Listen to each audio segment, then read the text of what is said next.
This video focuses on the Jobs Tabular view, describes the overall functionality of the table, what the various columns mean, and some of the special things that you can do within the table. The Jobs Tabular view is a great way to look at all the details for your jobs. Like all tabular views, you can filter and sort on any column, and you can do an overall table search as well.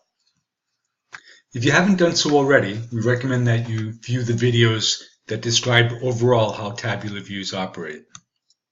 They'll describe all the various configuration options, how to do filtering and sorting, and they'll describe how to do printing, how to get help, how to go page to page, so everything that you need to know about how to operate these tables.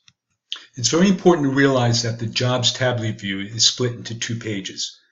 This is the regular page. If you click the Show Invoice Status button in the header, it brings you to another view. Each row of the table is the same customers as in the other view, but now we're focused more on invoice status. You can go back to the original page by clicking Go Back to Jobs. And this little widget in the header that says 318 finished allows you to track the overall status for all of your jobs. So you see there's 318 finished. If you click this arrow, you see that we have 2 pending jobs, 1 job in progress, 192 that are inactive, and so forth. So it allows you to see a summary for the job status of all of your jobs combined. And don't forget, there's help available. Just click on the question mark in the header, and you get a list of frequently asked questions. And this should answer fairly comprehensively any questions you might have. And many of the columns contain blue text. These are clickable links that bring you to, for example, the customer form. You click on the ID, you get the job form. If you click on in the line items, you get the line item table. And under contact info, you can click on an address to get a map. You can click on an email address to get the email composer.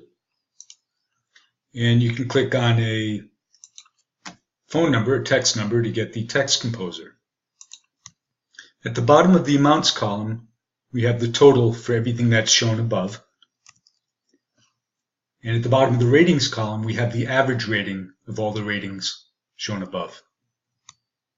And a note about ratings, a rating of no stars, like this one here, indicates that that job was not rated. It does not mean a rating of 0.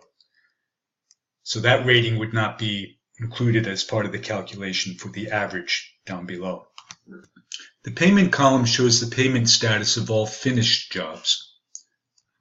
We see that unpaid jobs have a thumbs down icon, and they're colored yellow. We sort, we can see that late payments are thumbs down in red so that they stand out. We click again, we see that jobs that have been paid are thumbs up in green. So let's move over to the invoice status page. So we see that if a job is being invoiced, there's a check in the invoiced column. And then the invoice status is given by the term sent, date paid, invoice status columns. So the invoice terms might be cash on delivery, end of month, net 7, 14, or 30. When you send the invoice, you click sent, and it gives the date, and you can modify the date.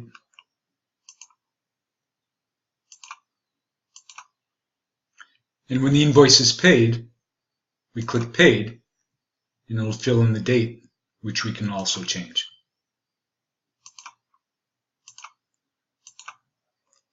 And the invoice status column indicates whether or not the invoice has been sent, and if it has been sent, whether it's been paid, and if so, when. And if it was paid late, it indicates that as well. And if it's been sent but not paid, it's marked as pending. Notice also that we have a notes column. If we click on the arrow here, it'll show you a synopsis of each note. You can use these notes for jobs or for their associated invoices. And of course, to create a note or edit a note, just open up the job, go down to the notes list, and either edit or add a note or delete. To actually see the invoice, just go to the Options pull-down, select View Invoice, and the invoice will pop up. Watch the invoicing video for more information about how to modify the invoices and how to send them to your customers. And this invoice status is also easy to follow on the dashboard. For example, we can go to the timeline on the dashboard and select Invoices. And this will show you all of the week's invoices and what their status is. We can see when it was sent, whether it was paid, with the terms, everything about it, of course the price. And if you want to get back to the invoice, double click here. It'll pull up the job and you can change some of the invoicing information. And they also show up in the to-do list at the right. So we can see that we have a list of unsent invoices and also a list of pending invoices. And again, if you want to get to that invoice, click on the link, it'll bring you to the job, and then you can modify any of the invoicing information. Okay, so let's return to the jobs table. And I just want to remind you that we were on the invoice status page of the jobs table. To go back to jobs, we click on the Go Back to Jobs button, and we're back on the regular view with the regular page of the jobs table. So I hope you're getting a good understanding of how to operate the jobs tabular view.